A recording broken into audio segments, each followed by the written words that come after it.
Oggi sono orgoglioso di essere qui senza pensare a dove avrei potuto essere, quindi vi assicuro che nel momento in cui sono stato chiamato non ho pensato minimamente a dove sarei potuto stare 1 mese fa, 2 mesi fa, 5 mesi fa o 1 anno fa.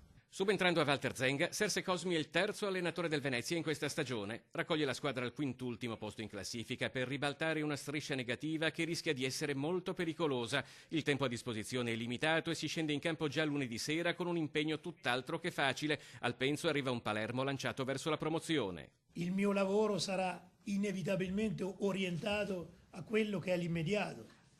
Io credo che solo un folle oggi può pensare di arrivare a 11 giornate dalla fine, che come il Presidente ha definito 11 finali, 11 battaglie,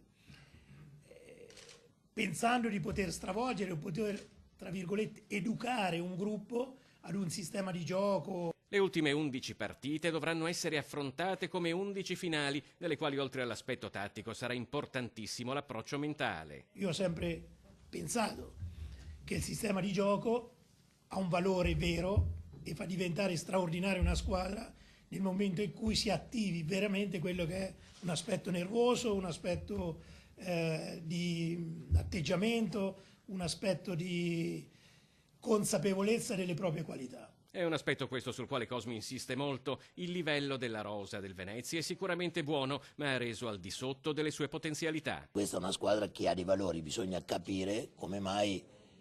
Io credo che anche gli infortuni abbiano contribuito, però non solo gli infortuni, come mai alcuni giocatori non si sono espressi secondo quelle che sono assolutamente le loro qualità. E quindi hanno questa grande opportunità loro di farmi vedere a me in 11 partite che mi ero sbagliato.